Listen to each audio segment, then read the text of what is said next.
All right, what is going on?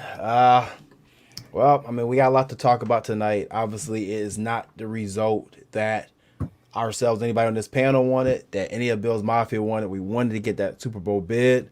It was so close we could taste it, but you know what? End of the day, there is no consolation prize for finishing second, and I'm a firm believer in that. But you have a lot to be proud of this Buffalo Bills team this year.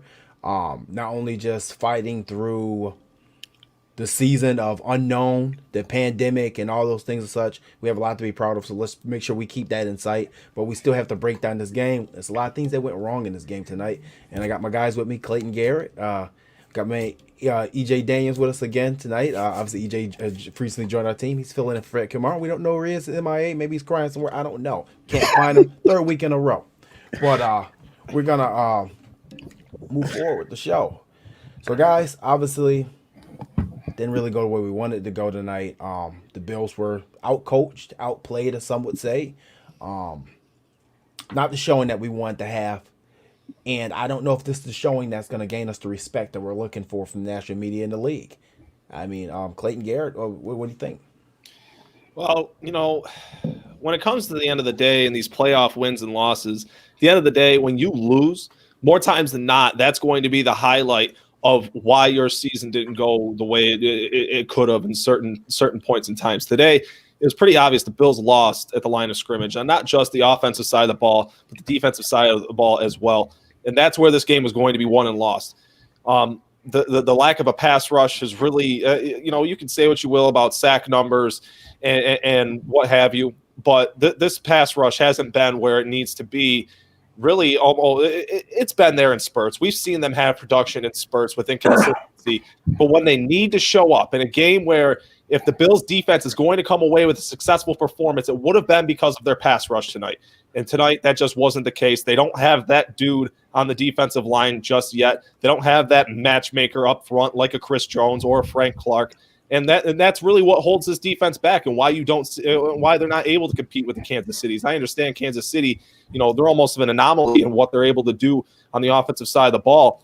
But the Bills' offense, not taking touchdowns in the red zone at certain points in times, there's plenty to get into about this game. But overall, I think the Bills lost at the line of scrimmage, and you can never do that and hope to win a championship. Yeah, what about you, Ernest? What you got, man? Yeah, I just think, first of all, what you said, I think the national media has it out for the Bills. This is like whatever, no matter what they do, they just just won't ever get the respect, and I hate that. But honestly, I feel like the Bills have nothing to be ashamed of. I mean, they did get beat pretty bad, and I did say on Twitter that the Kansas City Chiefs took the belt out, which is what they did. But I feel like you said off air, they just had the Chiefs just had a great game plan. You know what I mean, on the defensive side, offensive side, and I had said that in the beginning of the week on another podcast. I mean, I wanted to see how the coaching adjustments was going to go. How was Frazier going to adjust to Bieniemy and Reed, and then how McDermott was going to adjust to Spagnuolo. And as we saw today, both sides had trouble, adjusting and putting together a solid game plan to take advantage of the Chiefs. Yeah, I think overall our game plan tonight, we said it week 1 when we played the Chargers in the wild card round. Don't get away from who you are. Don't get away from what you're doing. Now, I'm not going to speak too much on the defense side of the ball at the beginning here, because on the defense side of the ball, to be honest with you, we could come up with schemes and game plans for the Kansas City Chiefs. And let's just be real. What in the hell? What kind of game plan do you come up for the Kansas City Chiefs? There's no game plan on paper that you could come up with to stop their offense besides saying, hey, you better come up with one hell of an offensive game plan and continue to score. And tonight, it really disappointed me that I felt like we went away from our bread and butter for the second time in the playoffs. We went away from what we knew. We went away from what we did best. I also thought that once again, and I thought it came back to bite us, we abandoned the run. This Kansas City Chiefs team, and as I'm watching this game, I'm pulling my hair out. This is a team that gave up, I think, like 5.6 yards or 5.3 yards to carry to the Cleveland Browns last week. You're running with one linebacker, Anthony Hitchens, who's not a prototypical size linebacker, and Sorensen in the middle with, then a lot of times Matthew at the line. You cannot abandon the run. You have to keep pounding them till you break one. They want you to throw the ball. And I mean, shout out to the Kansas City Chiefs corners, because I didn't think there was a secondary in this league that can match up with the Buffalo Bills, man to man. And they pulled it off today. Those guys are ready.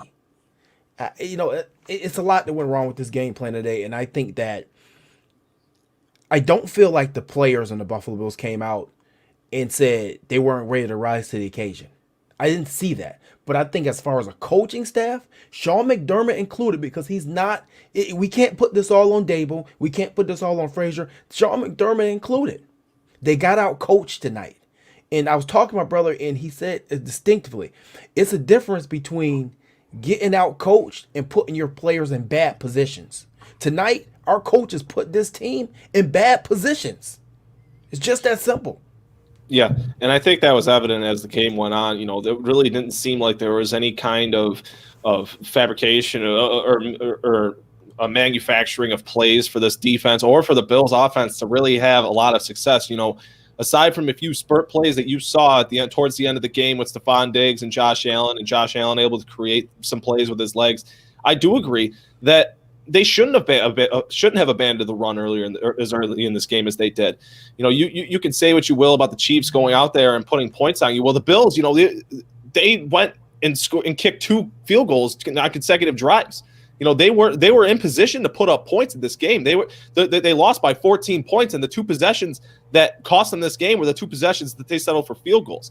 And if they did stick to the run game, if the Kansas City Chiefs were a little more worried about the Bills' ability to run the ball with Singletary, then maybe you have a little more opportunities there inside the 5-yard line, where it's been the Bills' strength this season. I'm a huge proponent of taking points on the road in a playoff game. The first time they took the field goal, I was happy about that decision. The second time, however, I wasn't. The defense kind of had their back at a half, only allowing a field goal after the first time they decided to do it. But the second time, that's a momentum swinger. And they got the onside kick, and, you never know what could happen if you make that decision and you execute it. I just would have liked to see a little more faith in the Bills' offense in this game, because you weren't here because of your defense this year. You weren't in the AFC Championship because your defense was playing lights out like you were last year. You were here because of your offense. And to not have faith in your offense inside the 3-yard line with trying to win an AFC Championship game, I don't know. It's just mind-boggling there to me. Yeah, I mean, EJ, what do you think about the game plan? Do you think, what happened on the offensive side? And we'll get to the defensive side a little later. So at the beginning of the week, I told someone, I said, listen, the only way I can see the Buffalo taking this game is if they possess the ball. And I'm with both you guys 100%. They abandoned the run way too early. They started that read option stuff. They went for it on the 4th down, and they got a read option play where they had 3 options, and that was a great play. They started the game out with 2 or 3 runs in a row, and they did not stick with the game. They abandoned it, too early. But then I'm going to give some love to the Kansas City Chiefs. They played the wide receivers very physical, and it was tough for them to gain, some type of separation. But going back to the Bills' run game, I said before, and I'll say it again, the Bills, and we said it last week when we did the stream, the Bills' lack of balance will come back to bite them, and that's exactly what happened today. They didn't run the ball as much as they needed to against a high-power offense. The Chiefs literally could have scored a touchdown on every single drive, but other than a Tyreek Hill drop, they could have scored a touchdown on every single drive. So the only way they could have mitigated that was by possessing the ball, and they did not do that, and you saw what happened as a result. Right. I mean, we knew coming into this game that to win this game, we're going to have to put some points up. We're going to put up at least 31. If you would have told me that the Bills would put up 24 points in this game at the beginning of the week and what the result would have been, I would have told you that would have been an L. Mm-hmm. Anything under 31 points in this game was going to be an L. And that's exactly what happened. Now, I get a lot of people I don't, for one, I guess this is one thing I don't understand. I don't understand the hate for Devin Singletary. I didn't see Zach Moss do much more than Devin Singletary. I didn't see Frank Gore do much more than Devin Singletary last year. I mean, it was times last year where we were averaging 5.6 yards a carry in games, and we abandoned the run.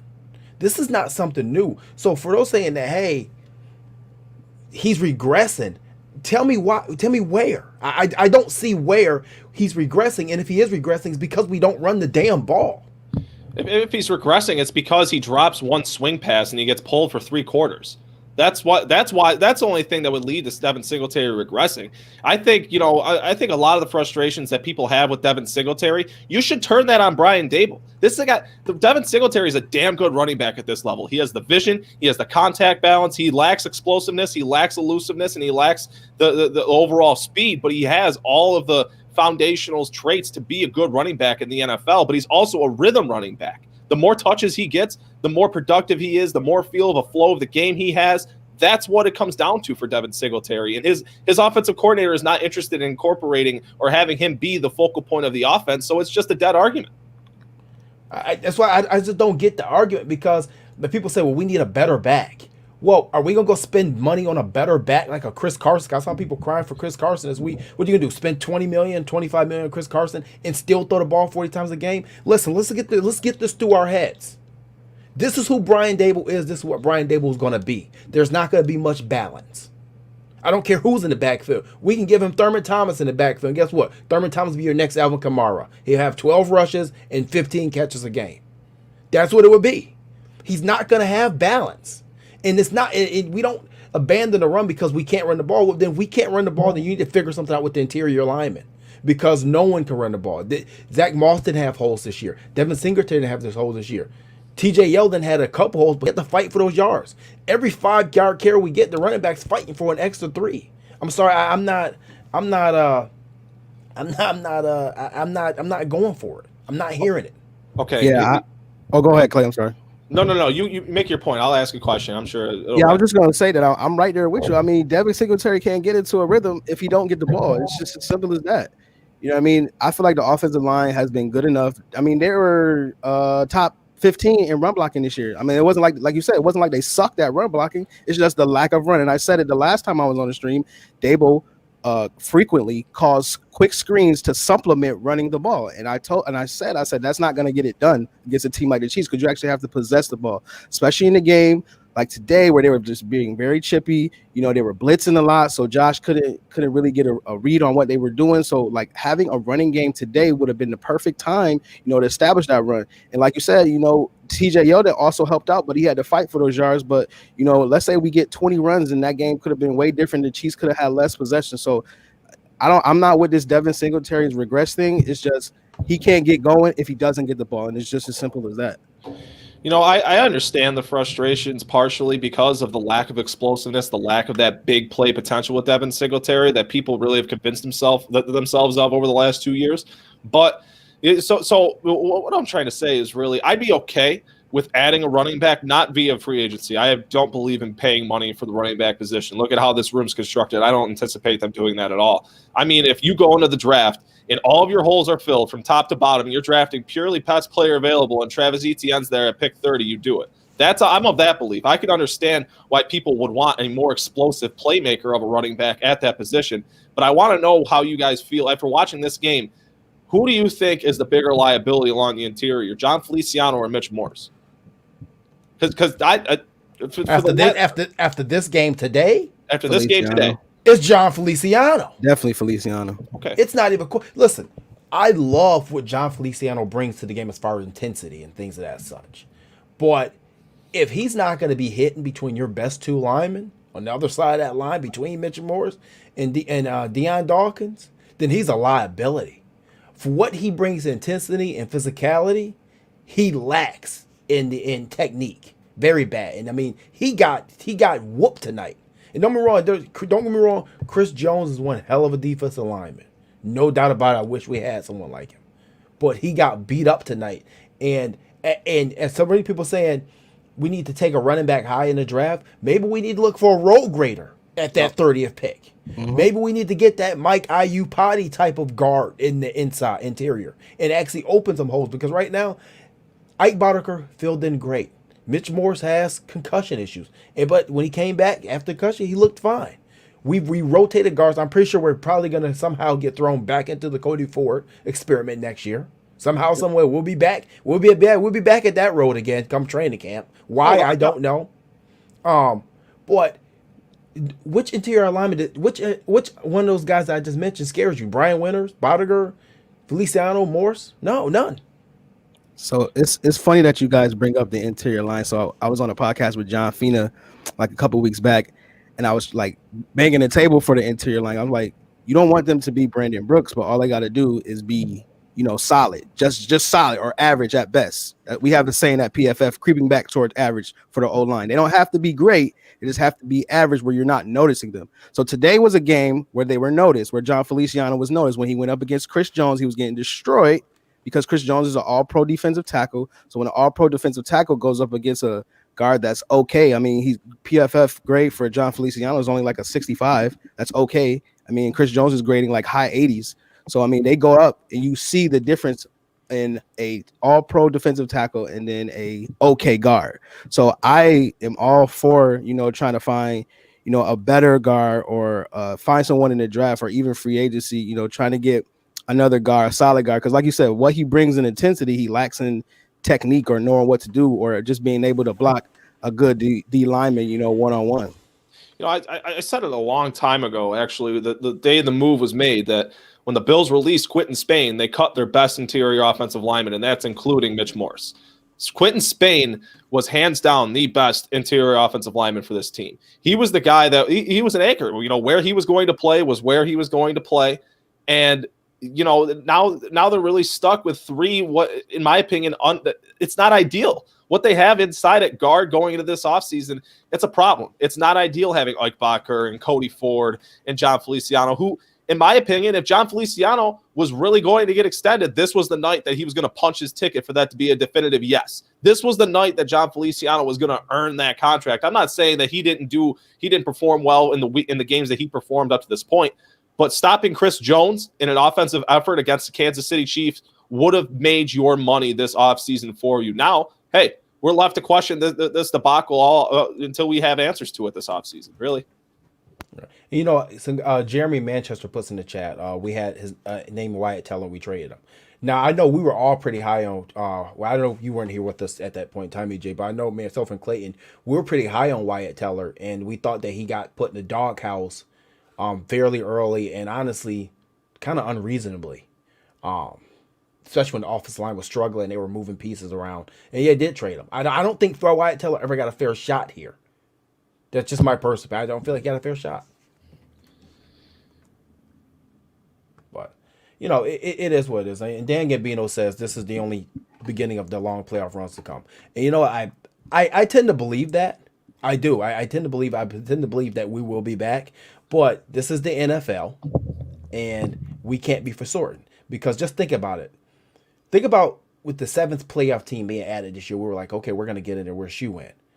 But we didn't expect the teams like the Colts were really good this year. They may get Matt Stafford after Phillip Rivers to retire. The Dolphins or Jets may be in on Deshaun Watson. The Patriots have $93 million in cap space. The Browns are looking like they're going to be back and maybe good for a little while themselves. You sure as hell beat the Ravens. They ain't going to fall over. They ain't going to go away.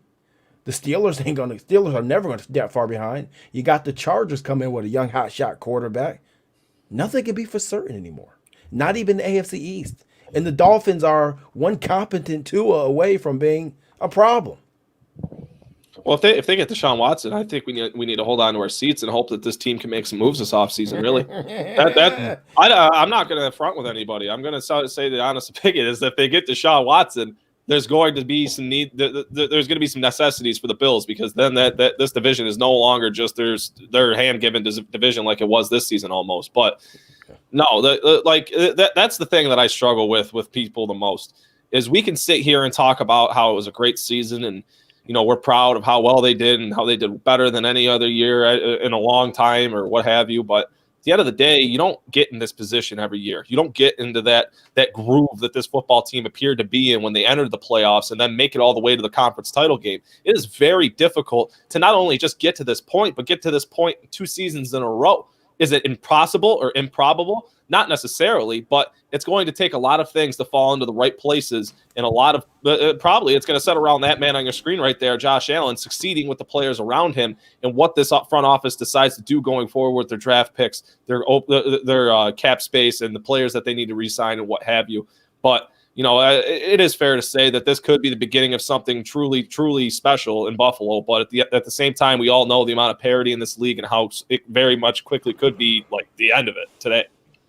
Absolutely, man. And I'm right there with y'all. I was just thinking in my head as you guys were talking that you got to keep in remembrance that, you know, Buffalo had a pretty much a historic season on offense. You know, Josh specifically had the most historic 3rd year in NFL history. That's not conjecture. That's a fact. So only thing that you can expect to happen is regression. And I hate to say it, and I hate to be that guy, but you have to expect some type of regression from the whole offense. You're not going to see the same exact offense next year. You know, the defense, I feel like overall the defense kind of regressed this year too. So maybe the defense plays a little bit better. But again, as both of you guys said, you know, in this league, there's so much parity that you don't know from a year to year basis, you know, how good you're going to be, who else is going to be good. And like you said, I mean, if Deshaun Watson gets traded to Miami, now it's a whole different ball game. Now I feel like Deshaun Watson is probably the best quarterback in the division, you know, if he comes here. So it's up in the air right now. You know, you never know. You know, one of the biggest things I take away from this game, and you're right, you do have to expect some regression on the offensive end because it was such a great year. Right. You know, at that point, I mean, do we think the offense will be bad next year? No, we're not saying that. But as good as it was, that's tough to do 2 years in a row. We even saw a lot of regress from the Chiefs offense this year, from last year. So it's tough to do. One of the biggest that I take from this game today is, you know, I've been saying get Dawson Knox more involved in this game plan. And I can say definitively over the last 6 weeks, the Bills have done that.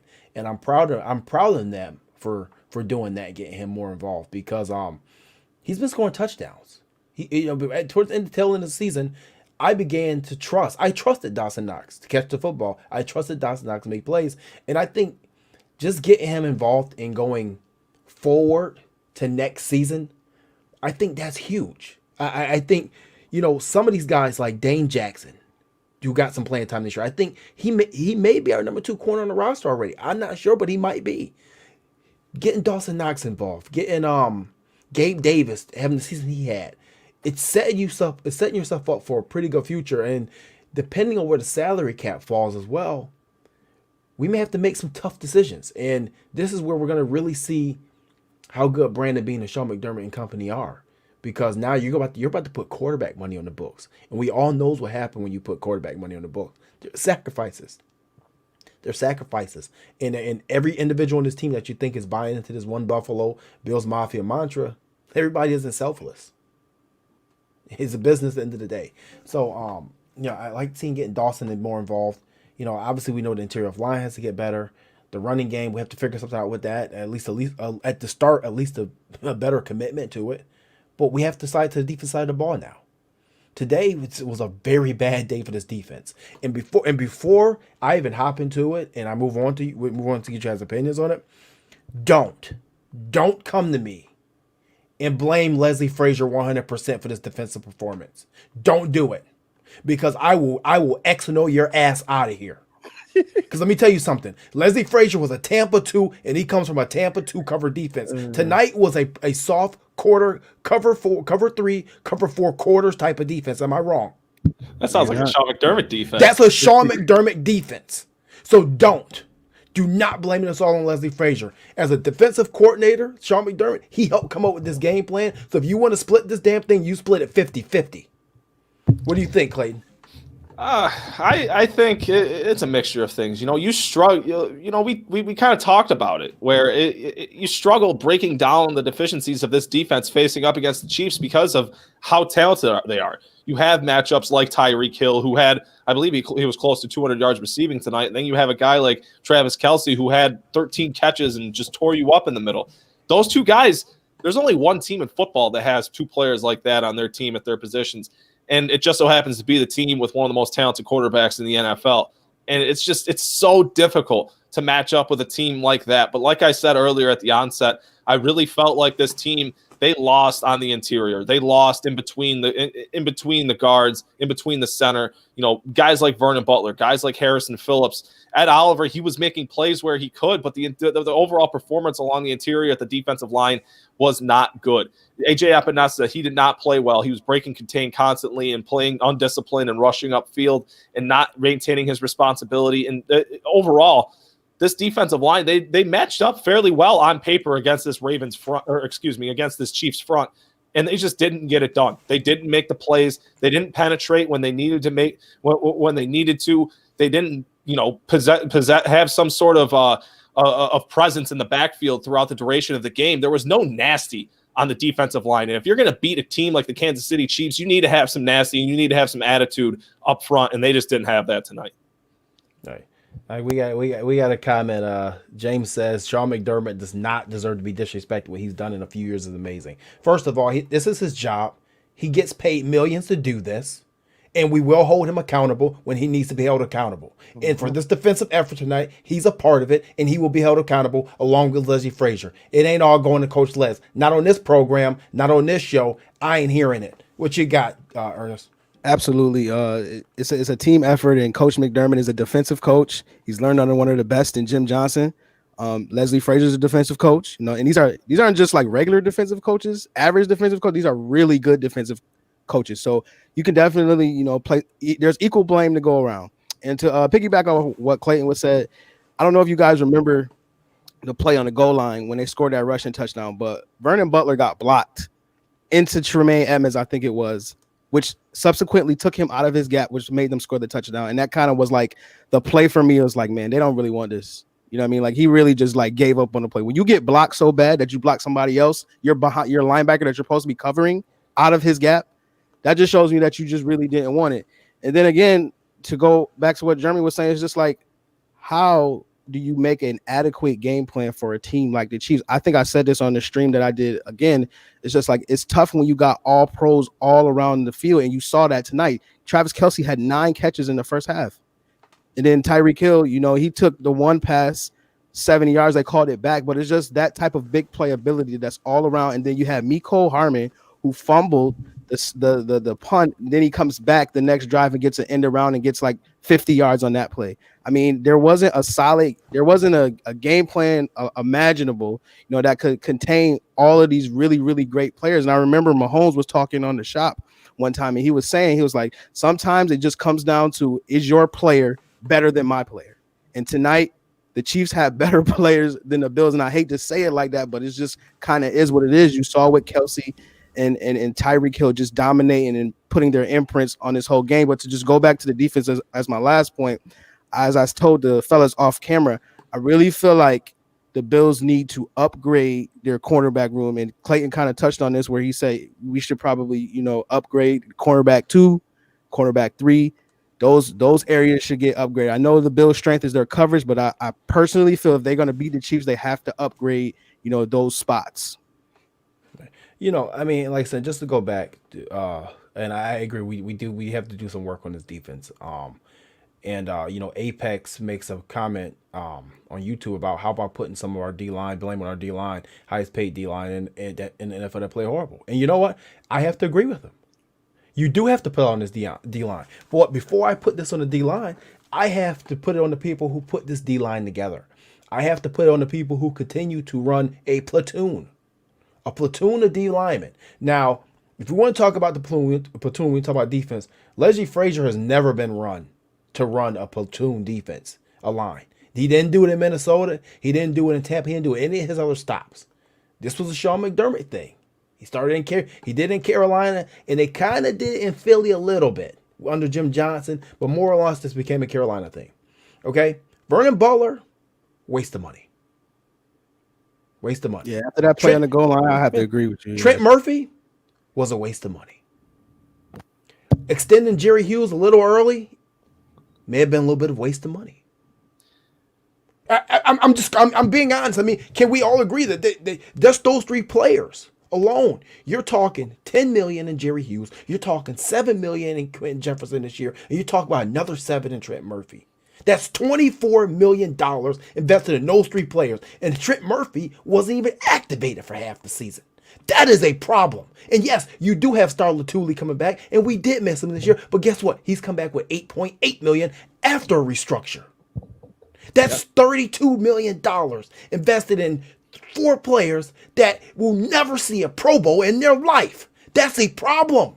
Don't forget how they drafted AJ Epinesa over Dobbins neither. I don't think we can forget that so quickly, because AJ Epinesa, while he did show some promise and while he did develop over the course of the season and he improved in the areas he needed to, he's not that guy, and he's not. I don't think anybody expected him to be that guy. But you look at what a J.K. Dobbins could have brought that offense in comparison to what Epinesa brings to this defense. Yeah, this defensive line's underwhelming. Point blank, period. You have you have the investments there with the Butler who's making $8 million, with a Jefferson who's making $8 million, with Trent Murphy, with Star Latulippe. You have a lot of those players that you've invested big time assets into to make sure that this team is good. And on paper, is it great? Does it make sense as to what they've built? Absolutely. They invested money into the front of their defensive line for a reason, because it's very important into what they do and what their defense is predicated on doing. So it makes sense financially. It makes sense structure-wise. But in the results that you get on the field, in the production that you get on a weekly basis, it hasn't added up one time this season. I haven't seen one play that's made me say, damn, Vernon Butler is worth every penny he was given this season. Same could be said for Jefferson. The same could be said for Murphy over his tenure here in Buffalo. So, no, I think they need to do some better evaluating up front, and they need to figure out what they're going to be on the defensive line. The rotation, it was just underwhelming this year with the players that they had. Do I feel like adding a Star Latulippe back into the room would help? I'd like to assume so, but how is the zero tech defensive tackle feeling after a year off? What's he going to be like next season? That's a factor that not enough people are talking about. It's not as simple as plug and play. These guys are humans. I'm interested to see if there's any regression involved with Star Lotulelei, because if that's the easy patchwork solution for this offseason and the hole that you obviously have along your defensive line, I'm not so sure. I wouldn't be so fast to give that judgment. Well, I mean, if we're thinking that Star Lotulelei, or if you're telling me right now, and there's a lot of people are saying that a Star Lotulelei returning to this defense line is going to fix everything, I'm going to tell you you're crazy as hell. I like Star as a football player, but even at times last year, I questioned his ability to play football and his passion to play football. And, Dan Gibby don't make a point. We should have kept Phillips and Lawson. Phillips did absolutely nothing in Arizona. No, absolutely nothing. Mm-hmm. And as we said last year on this show multiple times, he's the worst technique defensive tackle that I've ever seen in my life. He's overrated. He was overhyped, and he proved that Arizona would have blown a contract. Now, Shaq Lawson chose not to come back. He actually got offered the same amount of money as Mario Addison, the same deal. He went to South Beach. He rather play in Miami, so they offered him. But even at that, Mario Addison had more sacks. Mm-hmm. So no, I'm not gonna say we missed those players. This is the problem. We're accepting this damn rotation. What great D line that in the history of this game had people rotating? Well, aside from the New York Giants with star defensive ends, that was just that's a Hall of Fame. That's a Hall of Fame D line, right? Yeah, that's different. Yeah, that's the only one. Had never happened again. That's the only one that comes to my mind. Yeah, what was the Hall of Fame defensive line was when it was working on a play-to-play basis. Yeah. I mean, you got anything to add on this defensive line thing, man? Yeah, I'm gonna push back a little bit on you with Jerry Hughes. I know you didn't like the extension, but I mean, Jerry Hughes has like the 6th most pressures in the last like 2 or 3 seasons. And ask yourself how much worse the Bills pass rush would be if he wasn't on it. That's just saying that. And I also go ahead. I'm saying go ahead. No, go ahead. Don't go. I'm rebuttal. Go ahead. Okay, and then I wanted you guys did not neither one of you guys mentioned Ed Oliver and how he's underachieving for being a top. What was he? Top 10. He was a top 10 pick. And I'll say this. He has made strides in the passing game in terms of pass rushing. And I have seen it on tape. He's getting better with that. But if you're drafted in the top 10, we need you to be that difference maker. And that's what they were hoping from them. And now this is his second year, if I'm not mistaken. And I'm not going to sit here and make excuses for him, but he has not taken the strides for it, especially in run defense, that we need to see from somebody that was taken that high. That was his thing at Houston. He was a plus 90 graded run defender and a plus 90 graded pass rusher. I haven't seen none of that in the NFL. Well, okay. I will touch on Ed Oliver first about how I feel about that. I'm going to give him mulligan on this year because you have him playing a technique in a position he shouldn't be playing. Okay? He shouldn't be playing 0 tech or 1 tech probably ever. And yes, and at Houston, he's the best player in the field. We know how good you can be in college to being the best player in the field, but he is 280 pounds. Playing against offensive linemen where he probably shouldn't be, and when you have like a Justin Zimmer line up next to him or Quentin Jefferson, which is almost the same size as him, that's going to be problematic. And when you have somebody like Vernon Butler who's 330 pounds that plays like he's 260 pounds, that's going to be problematic as well. I'm going to give Ed Oliver a mulligan on this year, and last year I thought they kind of stunted his growth because of this platoon. When he's coming out and he's getting 35% of snaps this game, 45% of snaps this game. Oh, this game is a balloon game, but he's only getting 55% when some of the best D linemen across the league are playing 80%, 75% of the snaps. You're stunting his growth. And as far as Jerry Hughes, I don't have a problem with Jerry Hughes being on this roster. I have a problem with his $10 million salary. That bothers me. And I get the pressure rate. I love the fact that he has some of the pressure rates in the league. But that pressure does nothing to people like Tom Brady. It did nothing to people like Phillip Rivers. It did nothing to people like Ben Roethlisberger.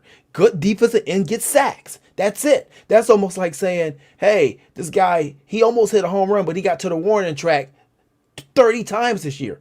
Still got 0 home runs. I need it over the wall. I hear you. I hear you with that. And see, this is the whole PFF thing of like sacks aren't the only measurement. And I'm a pressures guy. Like I like to see pressures, and I definitely hear where you're coming from. But back to my original point. I feel like if Jerry Hughes was not on this team, the pass rush would be a lot worse. Like I told you, they were a top 10 pass rushing unit. Now I did also say to you that when I saw that, I was like, where? You know what I mean? Because I think all three of us can agree, both of us can agree that we didn't see that this year.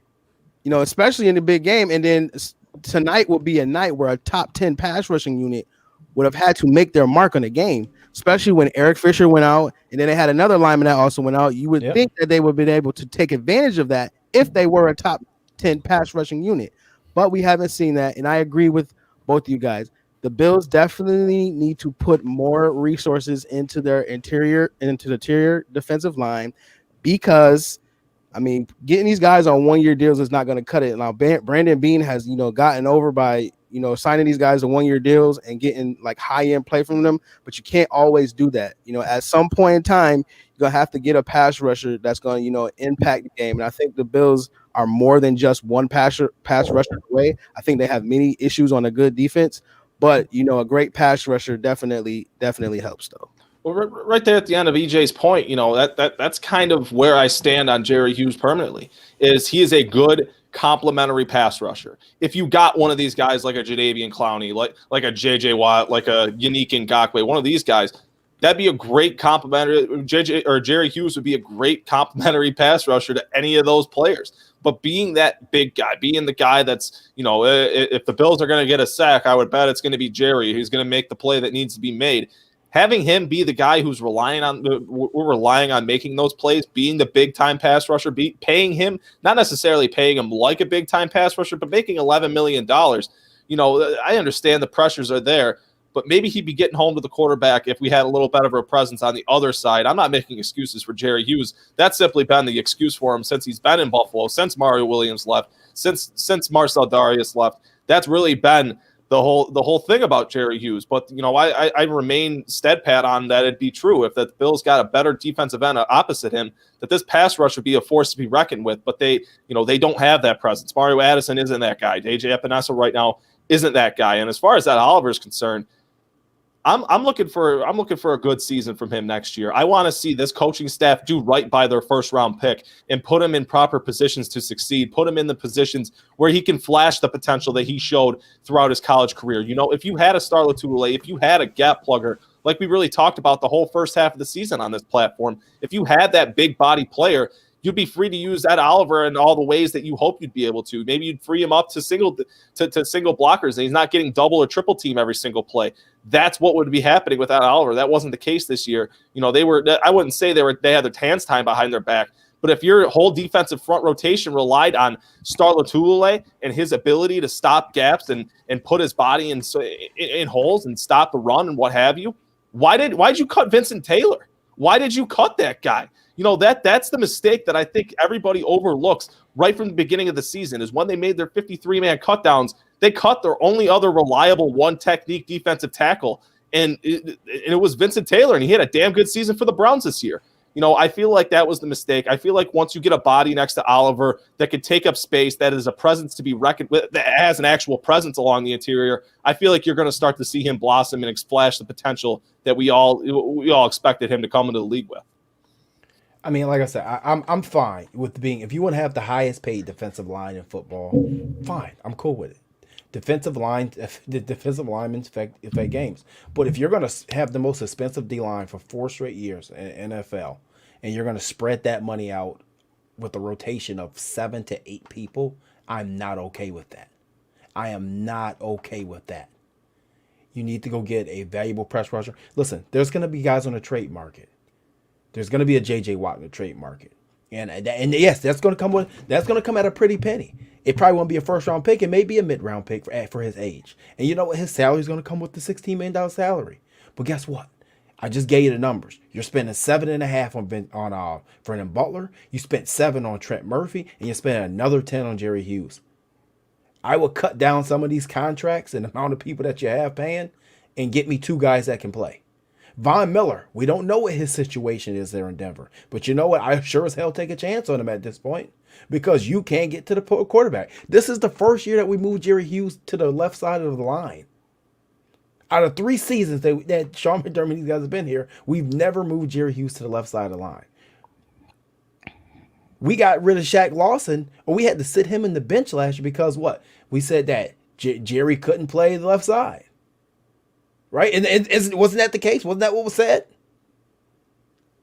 So I just that has to be fixed. That money has to be reallocated, and we got to do something totally different. And yes, we did get rid of Vincent Taylor, and he had a very good year for the Browns. And when they did it, we didn't understand it. Well, who's going to play zero tech or one tech? I'll say this: Justin Zimmer. I think Justin Zimmer is going to be a great find. Yep. I think Justin Zimmer is going to be a great find. But what you cannot do with Justin Zimmer is you can't play him next to Ed Oliver at the same time next year, unless it's third down. But going to be a great find. I think that kid has a lot of Kyle Williams in him. Now, mind you, you guys know how I feel about Kyle Williams. I love him, just like the rest of his fan base. Think he's tad bit overrated. I think Marcel Darius made that entire defensive line in Buffalo. The whole cold front defensive line was made by Marcel Darius, believe it or not. Everybody ate off his plate, and I'll continue to say it. You need to find you another defensive tackle like that. That's 320 pounds. That's versatile. And there's going to be some guys out there, but if depending on the salary cap and where it falls, you're going to have to make some tough decisions. If you tell me right now, and I'll ask you guys this question, would you re-sign Matt Milano or would you go get a defensive tackle? Whew. You asking me that question? Yeah, I'm asking both of you. Okay. Can I go first, please? Okay. Right, shoot.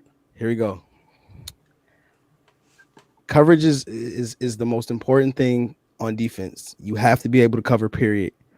But looking at what the Bills struggle with, I feel like McDermott can find another linebacker that can be similar to Milano. And I'm not trying to pay Milano $45 million with 20 guaranteed. I think I go with the defensive tackle. Honestly, since they struggle, and then you've seen at the beginning of the year how bad they struggled stopping the run.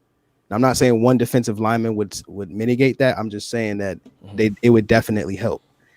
But because of Milano's price tag, I probably would go with the defensive tackle because we're talking about reallocating resources. So, like you said, we need to reallocate resources in the proper positions. You know, I want to say I would, but at the same time, I know how much this defense relies on having those two really good linebackers right there.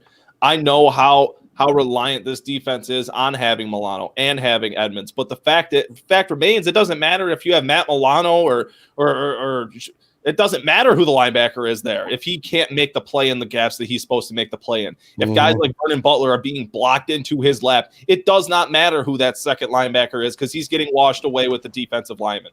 So I don't know. The Bills need to get that big defensive tackle. They need to get that big defensive lineman. I said it off air when we were sitting here before the show started. I really felt like that this defense was a J.J. Watt away from winning this football game tonight. A guy that's just an ultimate matchmaker, or a mismatch for offensive lines and guards and tackles and what have you. But at the same time, I know what Matt Milano provides. I haven't really been on the re-sign Matt Milano train all season, considering I want them to re-sign Darrell Williams. But if it comes down to it, I think this team needs to prioritize getting a star interior defensive lineman or an edge rusher this season, more so than getting Matt Milano back. Nothing against Matt Milano. He's a solid football player. He's a great locker room guy. He's a great team guy. He has no place here in Buffalo on a bloated contract. He's easily replaced. And people who say, well, we couldn't replace him this year because we didn't have a lot of depth at the linebacking core. That's why it was hard for us to replace him. Those games he was out. Matt Milano does not need to be back in Buffalo next year. We don't need him on this defense. I think tonight once again showed the flaws of Matt Milano in trying to overcome his tackling woes and his ankle-biting ways. It's eventually going to get us in trouble, and it got us in trouble again tonight. Now, people say, oh, everybody think about his coverage skills. He didn't guard Kelsey one-on-one. Hell, he didn't guard anybody one-on-one. I watched the Chiefs team across the field tonight run with literally one linebacker and Anthony Hitchens in most situations and run a safety another one, the other side. Why wouldn't we run with Siran Neal like they did Sorensen then? Why? Why can't we do that? If you're not going to stop the run and you're not going to have the zero tech or the one tech up front to do it, then do what they did. Just put all speed. We're going to chase everything down. We're going to make everything hard to pass. I would have felt a whole lot more comfortable if Siran Neal was out there in that field than Matt Milano situations tonight. Multiple chances to stop Patrick Mahomes, and he missed. Tyreek Hill juked him out his feet, out his shoes. Lamar Jackson made him on a gift last year. Missed the sack of Deshaun Watson to clean up in the playoff game. How many more times do I have to keep naming these plays that cost us games? Matt Milano, and I'm sorry, Bills Mafia, you can hate me. You can Colin Cowherd me if you like, and I'll do my Colin Cowherd voice for you if you like it. He's overrated. He has no place here in Buffalo. Do not pay him the $9 to $10 million. Move on. You can find a linebacker in the draft, especially in a draft that's loaded with top heavy at quarterback and receiver. Linebacker slide. I saw Kenneth Murray in San Diego this year. Drafted touch the bottom end. Played great. A lot of linebackers. Jeremy Chin, who we passed on, played great. You can Matt Milano could be replaced. I'm sorry. Move on. I think. Nope, you cut out. Cut out, bro. Cut out. Yeah. Oh, you good now? Good now? Yep. Sorry, Yep. I have no idea what happened, but I think the biggest thing people overlook with their concern of moving Hold on on. from Blank, blank. Hold on. Blank, blank. Scratch out thinking you guys know what you're talking about. Fine. Cool. Bounce. What? Don't care. It doesn't matter to me. Bounce. That's my guy. I'm joking. biggest thing is this defense is still going to have Tremaine Edmonds there. There's going to be a guy that knows the system. It's not like Matt Milano is the play caller on defense. I understand he's a huge part of what they do on that side of the ball, but you still have that key component, which is Tremaine Edmonds in the middle. And you can say what you will about Tremaine Edmonds, but I thought he played an okay game today. Did he struggle the same ways that Matt Milano did? Absolutely. Did he struggle with his reads and tackling like he has in the past before? Absolutely. But the fact of the matter is they've invested more as an organization into Tremaine Edmonds already, and they have a fifth-year option on him, and they have years of cost controlled on him. They don't have a decision to make on Tremaine Edmonds this year, or at least not until May. They don't have a decision to make in terms of an unrestricted free agent like Matt Milano. And I think if they brought in a young linebacker next year, and you have Bob Babich, who's one of the best linebacker coaches in the NFL. So I think if you bring in another linebacker next year and work him into this defense, or possibly a veteran, it's going to be interesting to see what they do. I just don't anticipate Matt Milano coming back here for any more than $9 million. I'd say if he takes a hometown discount and a big hometown discount at that, you could expect him back. But unless that's his case, I don't think he's going to be back here next year. I'm hard pressed to think unless they start, and I don't want to see them do this. I don't want to see them get into the business of trying to re-sign their guys and then they get into the restructuring contract business. We've seen teams like the Saints get in serious trouble with that down the line, and at some point that stuff backfires. He's replaceable.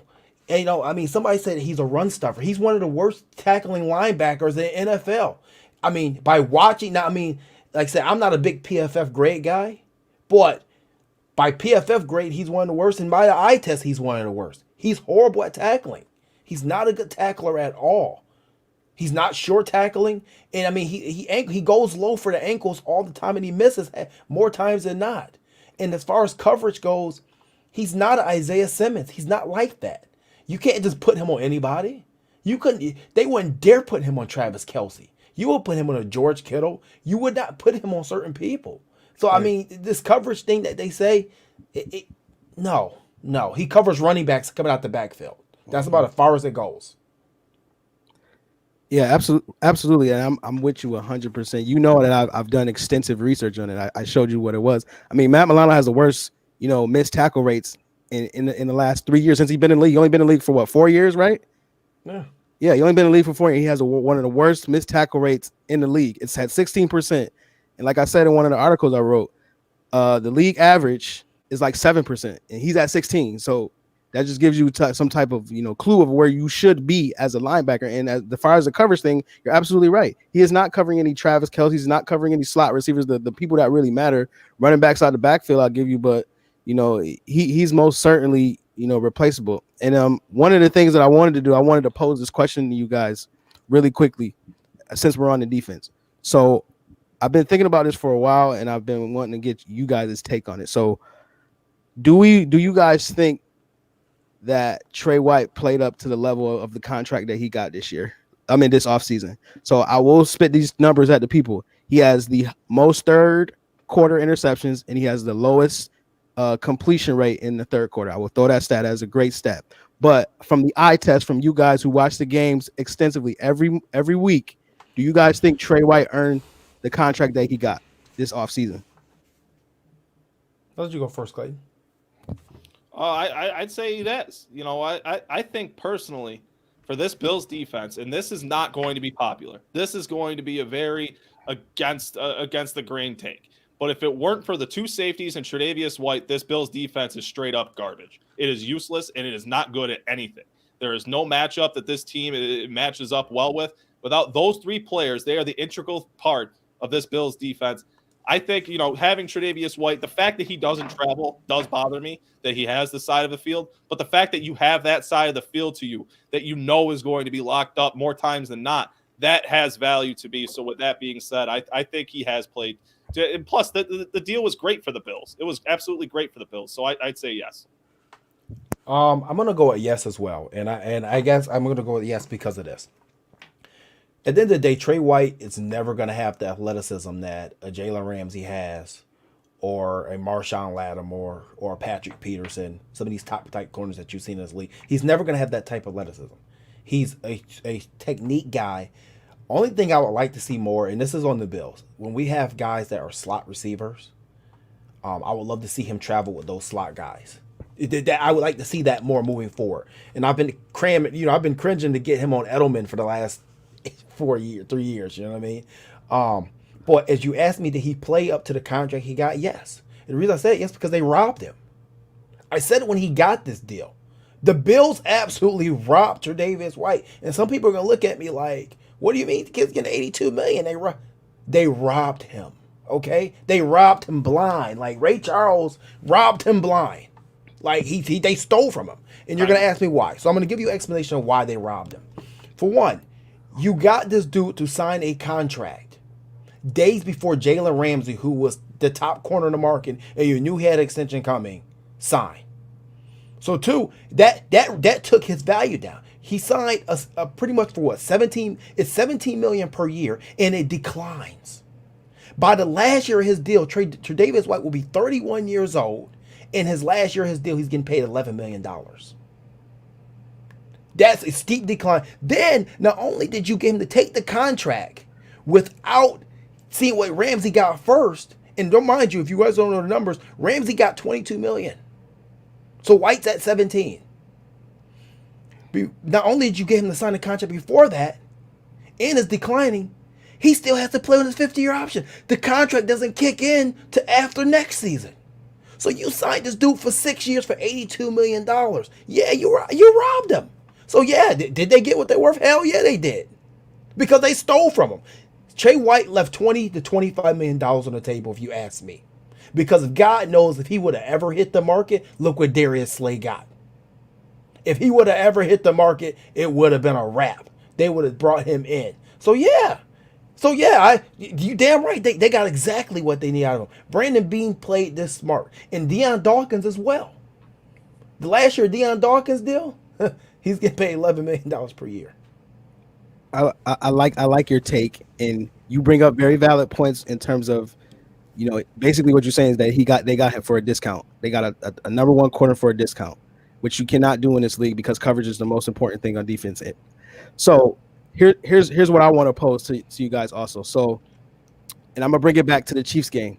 So coming out of the third quarter, they threw a short pass to Tyreek Hill and he missed a tackle, right?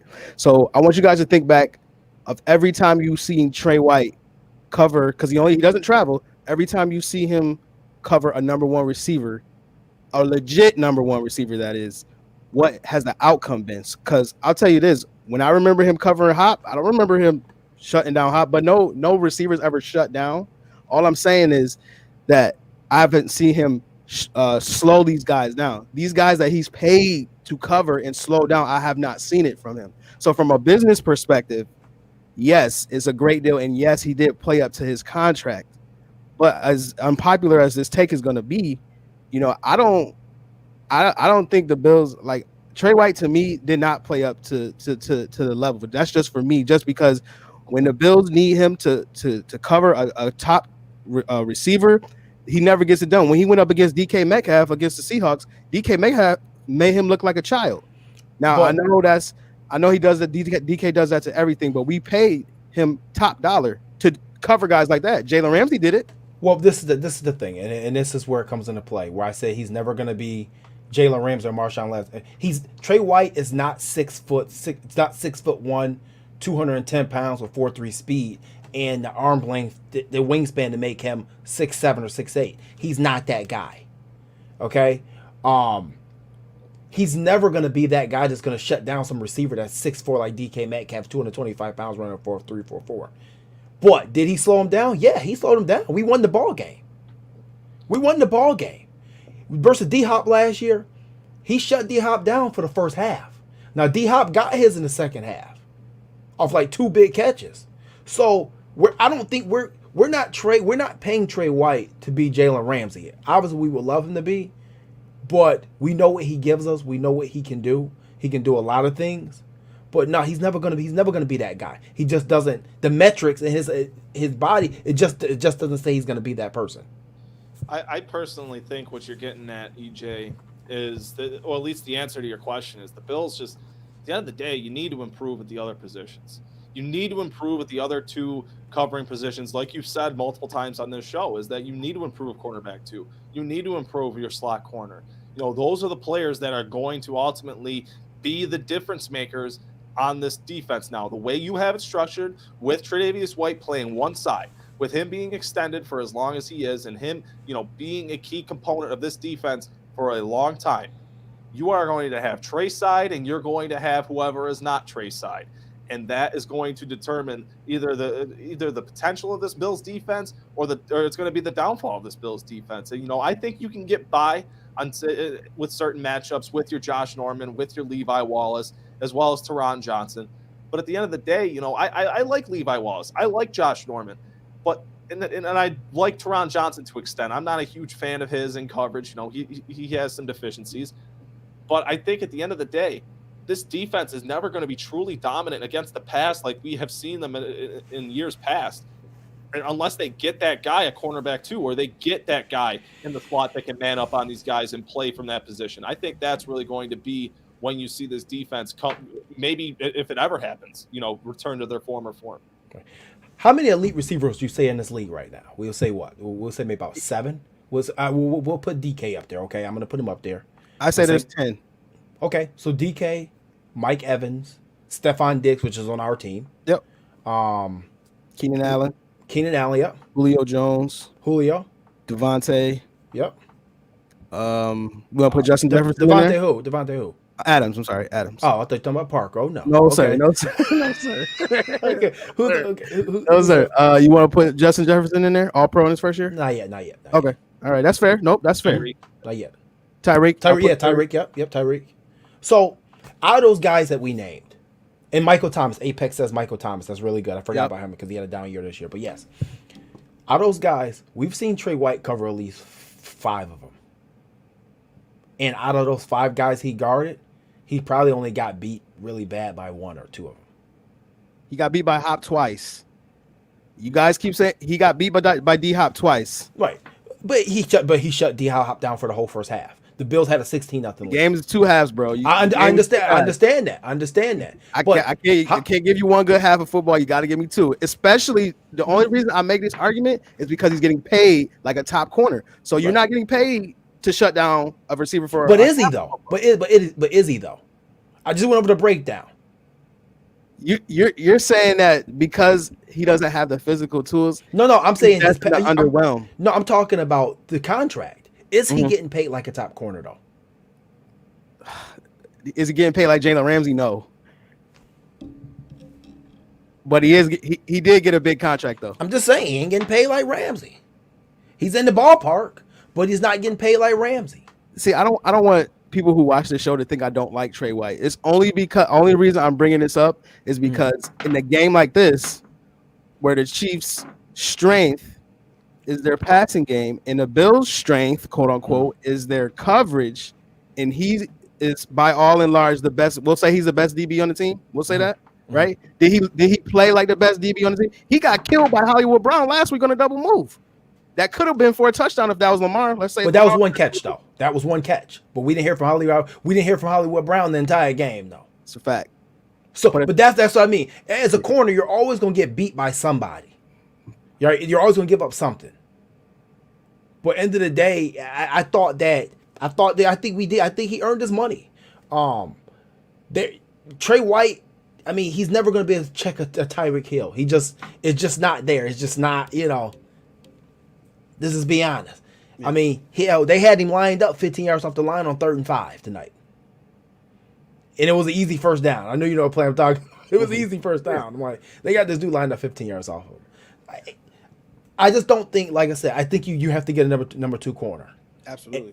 You have to get number 2 corner, and I think you thought that you were hoping that Josh Norman could take those bigger player type of matchups, not Tyreek Hill, but the guys who were bigger size wise, and he couldn't. But I mean, we'll see we're going to see what happens. We're going to see what happens. It's going to be very interesting to see where this team goes forward. But I'm cool with Trey, man. I'm cool with him. I just like to pose those certain questions just because, they're brain teasers and it makes people think, just because you guys like a player, that doesn't mean that they play well all the time. You know what I mean? Mm-hmm. Just because like people love Matt Milano, but that doesn't mean he plays well all the time. You see his play in coverage. That play he made last week on the Ravens, I forgot who it was against, but it was a hell of a coverage play. You know what I mean? But like you said, his tackling woes supersede the good plays he makes in coverage because they kind of attack him and they run to his side and he misses consistently, specifically 16% of the time. So who's that? Matt Milano. I was just making a case about Matt Milano. So yeah. I just like posing these type of questions and these type of banter. Yeah. I mean, I'm kind of disappointed. I know a lot of people are talking about, our thoughts on Kenny Stills and Gabe Davis. I thought it was absolutely a horrible decision tonight to not activate a veteran player like Kenny Stills for a game like this that you knew that this team was going to be playing man coverage. Especially knowing that Gabe Davis was playing on a bum ankle. I thought that was inexcusable decision. When they signed Kenny Stills, we're all excited, right? Yes. Yep. And we never even used him. I'm very disappointed. I'm very disappointed in that. I really hope that it was just a ploy to have him in the building when John Brown leaves this season. Because, after this game, I don't know how much John Brown really has left in the tank. I really don't. Which only, that goes to the point that Jeremy's making that they should have activated Stills, which I tend to agree with. If I'd rather have a 100% Kenny Stills who hasn't played since week 3, who has all the speed in the world, he's fresh, and he can go out there and, you can make whatever argument you will about his extent of the knowledge that he has for the Bills playbook, but he is a 100% and he's a playmaker. That's a guy that you want to have on the field that, he could be, he has a presence about him. And John Brown, you could have used it tonight with John Brown being as quiet as he was. You think about it, having that 4th wide receiver in the matchups for those defenses is really what makes the Bills offense so different. And seeing it shut down tonight, seeing Diggs he was shut down largely for a majority of the night. I think if you had Stills in there, combine that with what Beasley brought to the table, you could have had a far more, I wouldn't even say formidable, but a far more efficient and effective passing attack tonight in comparison to what you had when you rolled out Davis as your number 4 wide receiver. I mean, you saw Isaiah McKenzie start to take a good share load of those 4th wide receiver snaps towards the end of the game. I think it's fairly obvious that Gabe Davis was not 100% or ready to play this game, and he ultimately wasn't the best decision. The guy who gave you the best chance to win tonight, that's a losing decision right from the get-go, and I think they should have played Kenny Stills. I hope they keep him around and they have him develop some sort of chemistry with Josh Allen and have him sort of in the room as possibly, I wouldn't even necessarily consider it a backup plan. It's just going to be interesting to see what their plan is regarding the wide receiver position and John Brown going forward, as he could be one of those cap casualties this offseason that we've been talking about. Oh, absolutely. I've been saying all year, writing on the wall, I've been tweeting that out all year because what Gabe Davis did, it pretty much pushed John Brown right out the door because he's bigger and he does the same exact thing that John Brown does. In college, Gabe Davis was 5th in college football in deep touchdowns. He was 5th. He had 5. So, I mean, Gabe Davis also showed you that he's able to get contested catches and he has a nice rapport with Josh. And Kenny Stills, as you guys were saying at the beginning of the stream, the Bills need that guy that can take the top off the defense. That Tyreek Hill type guy. Isaiah McKenzie, like you guys said, is not that guy. But Kenny Stills maybe could be that guy. You know, he's been that guy with Deshaun Watson. He was that guy in Miami, you know, taking the top off the defense. So I would definitely like to see, you know, Stills' speed inserted into this game. Maybe the Bills could have, you know, got some more deep shots off. They took 1-2 digs that I remember off the top of my head. But other than that, I don't remember seeing them go deep at all, you know. But I mean, I'm going to give some credit to, you know, the Chiefs for playing great man coverage across the board. I mean, they had a picture of a all 22 version of just everybody just covering, and Josh just really not having any place to go with the ball and having to improvise. So I think some of that was the receivers, but I think a lot of it was the Chiefs coverage tonight. No, like I said, I don't want to we shouldn't take anything away from the defensive game plan that Steve Spagnuolo and the Chiefs came out with, because they came out with a hell of a game plan to stop the second best offense behind them in the NFL tonight. Everything was covered, and they had speed all across the board. They said, if you're going to beat us, you ain't going to beat us with the pass. You're going to beat us running the ball. And as we already talked about it, we know we felt like we abandoned the run. We didn't even bother trying to use it, when I think it was kind of moderately effective. We did nothing to wear them down. We did nothing to make them take the extra safety out and put the linebacker in there. We let them stay in their game plan. But yeah, I agree. I don't think Brown is around next year. When you look at the money and you look at, we don't, like I said, we don't know where the cap is going to be. We don't know if it's how much is going to drop. But even if the cap's at 198 next year and the Bills have 20 million in cap space, I still think that we move on from Brown. Because like you said, Gabe Davis, and I talked about this earlier in the year, Gabe Davis was moving somebody out.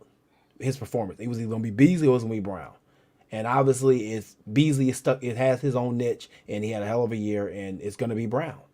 And I kind of like to think that the Bills would give Davis one more extra year to develop, but this is a what can you do for me now league. So obviously I think that I do think that was Brown's last game as a Buffalo Bill. So not unless he takes a pay cut. We he's an older guy. Maybe he doesn't want to move. Maybe he'll take a $4 million pay cut. If he comes back on a $4 to $5 million contract, I'm okay with bringing him back.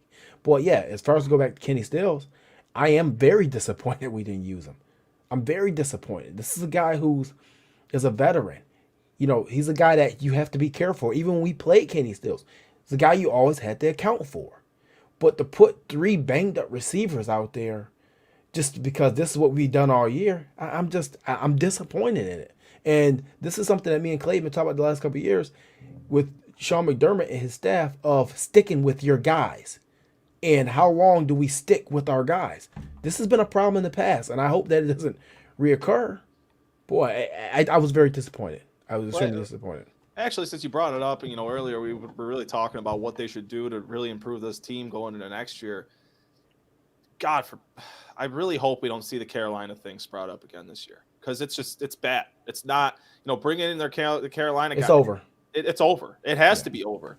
You can't keep doing it at this point with guys like Vernon Butler. After the way Vernon Butler's move went, and Josh Norman, you can say what you will, but that didn't really go as well as you had hoped. None of these Carolina moves are panning out, and if you're paying these guys solely out of respect of, you were a high investment one time in the past, and this scheme, and et cetera, and give them a bunch of money. It's one thing when you're bringing in guys like Kalen Clay and giving small time players opportunities to make plays on a team that was rebuilding at one point in time. It's another thing when you're shelling out $8-6 million to 3 different players that played for the Carolina Panthers: AJ Klein, Josh Norman, and Vernon Butler. Klein and Butler were the 2 biggest question mark moves that I had of their offseason moves this past year. And both of them, I didn't really think either of them panned out for the money they shelled out for them. That's the one thing I really hope we don't see anymore going forward. I was fine with AJ Klein. I thought Klein did what he's supposed to do this year, and then when he got comfortable, we stopped using him all of a sudden magically in the playoffs for whatever reason. I thought he was a locker room and a special team guy, because you didn't need a guy to replace Lorenzo Alexander, leadership-wise and special team-wise, so I was okay with the money we gave to him. As far as the Vernon Butler and stuff, I think the Carolina trend is gone. I think the rest of those guys actually went to Washington anyway. Go ahead, DJ. Yeah, the Carolina experiment definitely has to be over. Honestly, I don't know how you guys feel about this, but I would have rather see Josh Norman be cut mid-season, because I wanted to see Dane Jackson out there play. Dane Jackson had he was top 5 in forced incompletions last year in college. Like I wanted to see that in a game, and in the one game I think it was against the Jets. He played really well. Like you said, AJ Klein. I mean, that didn't really work out. I know you're high on him, but I feel like for the better part of this season, AJ Klein has been a liability all year. Did he even play tonight?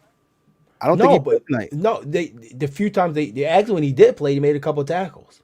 But the problem for me, AJ Klein, I'm not high on him because I'm saying we're not playing. You're only paying what $4 million that we paid him this year. 6. 6. Okay, so maybe it's a little bloated, but I think that once again it came to the play that when we had Zoe last year, we used Zoe on pass rushing downs to blitz. We used him on special teams. We took him out of there. When it was long pass downs, he wasn't even playing unless he was over the A gap rushing. Once we started to use AJ Klein in that fashion, it was when we saw the rise of AJ Klein. But then all of a sudden we get to the playoffs and he's no longer there. Yeah, of course, if you put AJ Klein in coverage and you got him covering down the field, yeah, I can look at AJ Klein and tell you that's probably not his role. I mean, I'm just telling you, it doesn't take much to say, hey, I don't think that guy right there, I don't think he could do that. Okay, I don't think that's a good idea to put him there, and I think that's what the Bills did. I don't know. I mean, this whole linebacking core, something has to change. Yep. The whole thing. I mean, we can move on from Klein. Did we sign him for 2 years? I think it was 3 with an out after the second. Well, that's probably going to be. Well, they're probably going to cut ties with that $6 million. Yeah, need to. I like AJ, but not for $6 million. I don't. That's really the point that I was making is that I like AJ Klein, what he brings to the football team and the facet that they got him involved there for a short stretch of the season. It's just not for $6 million. That's just it's a bloated deal, and it does not look good when talking about the allocation of the resources on that side of the ball and where the money's spent on this team and how they can save money. I just figured I'd bring it up because Klein, being since we were talking about John Brown and his bloated deal, and if he would take a pay cut, I'm not going to say AJ Klein's going to take a pay cut. I don't think any of these guys that they signed last year that we're pondering whether they will or won't move on from them. I don't think any of them. You're going to see a situation where this guy is going to take a pay deal to stay here. They're guys that earned that contract, earned that second deal to be in the league. Guys like Vernon Butler, guys like Quentin Jefferson, AJ Klein. I believe he's on his 3rd or 4th deal in the league at this point. These are guys that earn their money at some point in the NFL, and they got that deal and they signed that contract. So I wouldn't anticipate pay cuts. I would anticipate some guys getting cut. Guys like John Brown who have been with this team, guys like Matt Milano, maybe even Darrell Williams, they'd be willing to take a hometown discount to either extend or stick around so they don't get cut. This guy says AJ Klein would look good in a Toronto Organized jersey next year. We're gonna take a couple questions here. Then we're gonna get off air. We get off air by 12:30. So because we already been on for an hour and 15 minutes, we can go on forever, and we don't want to give all our content. We're gonna be doing some off-season shows too.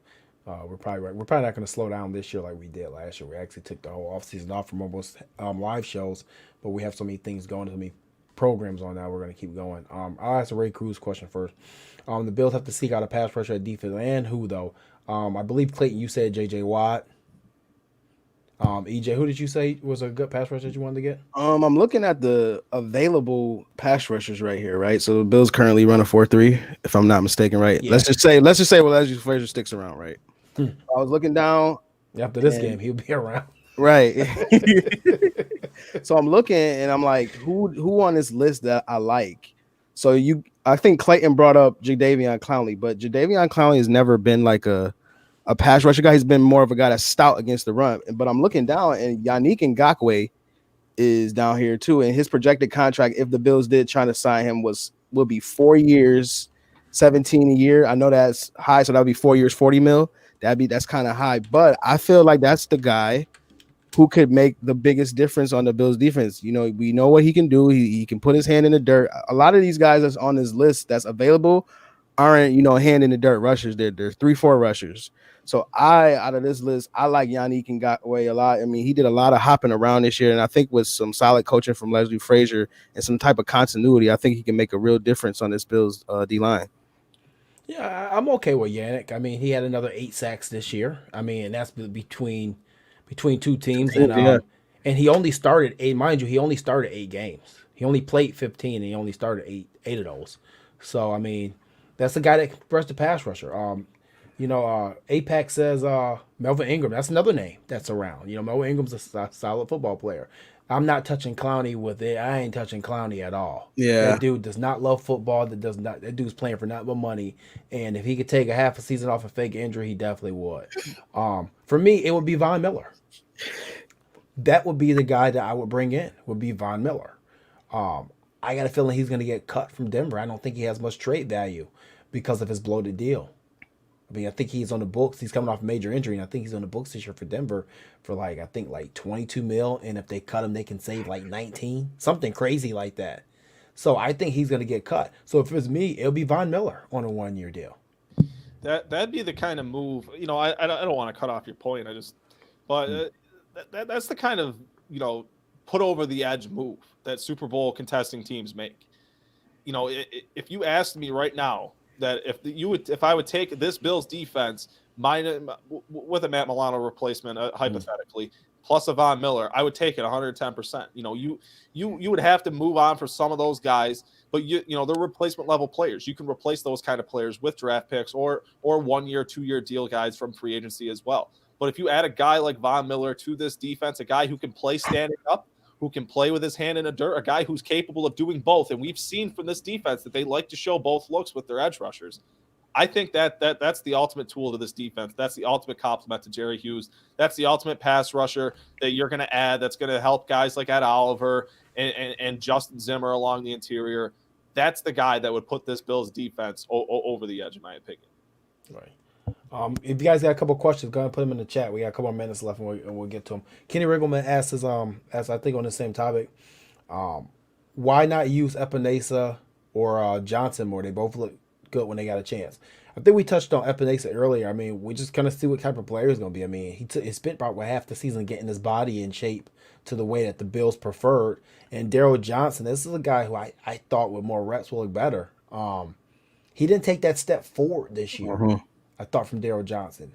So it's going to be curious to see if he has to have a big offseason or he can find himself not on this team at all next year. Yeah, Daryl Johnson was a nice find for the Bills at first.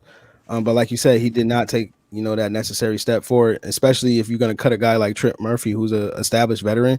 And for a guy like Daryl Johnson, we would have liked to see more from it. And as far as Epinesa goes, if you turn on his tape, back at Iowa, I actually had to watch him. I mean, he was more of a run defender. And like you said, it's funny that you said that, Jeremy, because he was way bigger in college. Mm-hmm. And then he comes back now, and now he looks like a linebacker. And we've seen, Epinesa look good in spurts, but I want to see it more consistently from him. I mean, there are some games that I remember that where he flashed, but we need to see that, more consistently from him in the reps that he's got. And he's got a lot of penalties and he's got a lot of stupid plays. Like Clayton said at the beginning of the stream, there was many times that he was just undisciplined. So, I mean, he's a rookie, so I'll cut him a little slack. But, I'm trying to steer away from using that excuse of a rookie as an excuse for bad play, for bad mechanics also. AJ Epinesa, he has to show something next year. I'm not saying that this year was an ultimate disappointment. I'm not saying that this year is going to define him as a player. We've seen these defensive ends come along a little slower than others. It's not a lot of times that you see a guy come in the league and just storm out with a bunch of sacks. I mean, the last time you saw that was a guy like Brian Burns, but they're two completely different players. Like you said, Jeremy, he spent half the year trying to get into the physical shape that the Bills would prefer him to be in. And that it's just it was a difficult transition for him going into this year. It was a difficult transition for all of these rookies. But like you said, Ernest, there's no excuse for these players at the end of the day. Sometimes these guys are good or they're not good enough. And there was often times where AJ Epinesa, he showed flashes, but far too often he wasn't good enough. And tonight was one of those occasions, in my opinion. Like we keep talking about, tonight was just just overmatched for the Bills defense entirely. Well, the thing is, with Epinesa, half the season he wasn't even usable. And, I mean, to be drafted as high as he was and to not be usable is a problem. And that what makes me question, are these players not usable, or are we getting into this rut as coaches and the coaching staff that we want to go with the veteran guy because we're comfortable with that? And because, I mean, when we really think about it, Star Lotulelei, when we signed him, the contract we gave him, that was for comfort. This is a guy we're comfortable with. When we signed Mario Addison, that was a guy we were comfortable with. When we signed Josh Norman, comfortable. AJ Klein, comfortable. Darrell Williams, it worked out, but comfortable. Calvin Benjamin trade, comfortable. You go on the line with comfort, okay? Derek Anderson, comfortable. And you can go on the line. So I guess, I want to see this staff take that step where we get away from comfort a little bit. You know what I mean? And I think if we get away from comfort, then we'll start bringing players in. Because Diggs was the start of it, where they first showed me, they ain't going for comfort. They're going for the jugular. And I think they're going to come back stronger. This is going to be a very weird offseason for the Bills, but I think they're going to be somewhat aggressive, but kind of cap responsible, like good teams do. We have another question. Let's see here. Ray Cruz says, do you think Star makes an impact on this game? Absolutely not. This team is throwing the ball 30 times and running jet sweeps and motion offense. No. Week 6 versus the Chiefs? Absolutely. AFC Championship game? No. Do you agree, Clayton? No way. No, I don't think that. It just wouldn't have made sense for Star Lotulelei to make an ultimate difference in this game. You have your matchups up front, but Mahomes was comfortable back there. He found his playmakers in this game. I don't think he would have made a huge difference in 38 points. Right. And Dame Wright asks, what do you think of Dawson Knox? Do you think the Bills need to upgrade at tight end, or should the Bills upgrade at running back? Clayton, you go first on this one. Dawson Knox, Jeremy said at the onset of how he's played over the last 6-8 weeks. I like it. He's grown on me as the season's gone on. He's never been a player that I've been overly like, I hate Dawson Knox. You need to get him off the field. He's the worst tight end ever. Has he had his problems with his drops and his consistency of making plays? Yeah, he has. But the overlying point of Dawson Knox is he has the potential, the athleticism that he possesses, what he can do when he has the football, the ability that he has to get open. There's a lot of potential there with Dawson Knox. So if you can find ways to get him involved in the offense, help him along in his development, give him confidence, which I believe that this offense has made a point in doing. You're starting to see the benefits that you can reap when you have 4 solid wide receivers and a tight end that you can sprinkle in with mismatches. And that's really what could take this Bills offense to the next level. I see you ask about a running back, having that next playmaker. That's the next thing to take this Bills offense. Like you mentioned earlier, EJ, a lot of us are expecting a regression next year. Well, having a playmaker, having another mismatch playmaker like a Stephon Diggs, or if Dawson Knox develops into a star tight end, or if you just add another playmaking running back, it changes the complexity of the Bills offense, and that's how you avoid things such as regression. But I like what Dawson Knox did. I don't think you need to add anybody, or you need any kind of tremendous allocation like a Hunter Henry or an early day 1 or day 2 draft pick. I like what he's able to contribute, and I think he's developing. And next year we'll have more answers then than we do now. If he has another year like he did this year, next year, if that's not going to be the case, he won't be back. But if he improves, then so be it. What do you think, E? I'm right there with you guys. I want to answer both these questions with some depth. So the first one about what do I think of Dawson Knox? So before coming into the season, I was not high on Dawson Knox at all, because Dawson Knox had 36 catches, if I'm not mistaken, with 9 drops on catchable passes. That is not going to get it done at all. Yeah.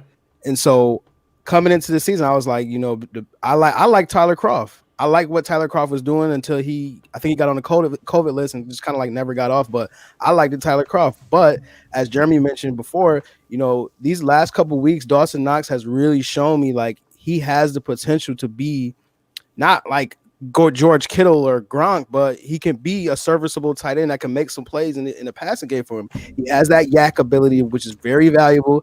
And if he can just get his catching right, I know that's a big thing, but if he can just get that catching right, keep being consistent and keep getting better, this is only his second year in the league. So, he's only going to keep getting better. So if he can keep getting better, I think he'll be a serviceable tight end for Josh and be a nice weapon for his Bills offense. And so secondly, to answer your question about should the Bills upgrade at running back, you should always ask yourself, is a high-priced running back going to take me to the Super Bowl? And the answer to that question most times is no. You look at a team like the Cowboys who paid a lot of money in Zeke, and now they're talking about cutting him. You know, think about all the free agent running backs that have gotten big money besides the Dalvin Cooks of the world and the Derrick Henrys. Like, think of all of the running backs in the past like 5 years that have got big money.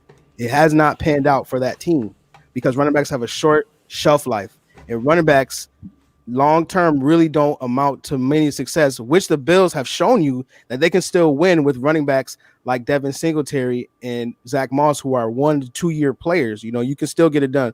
Running back success is dictated more by your O-line.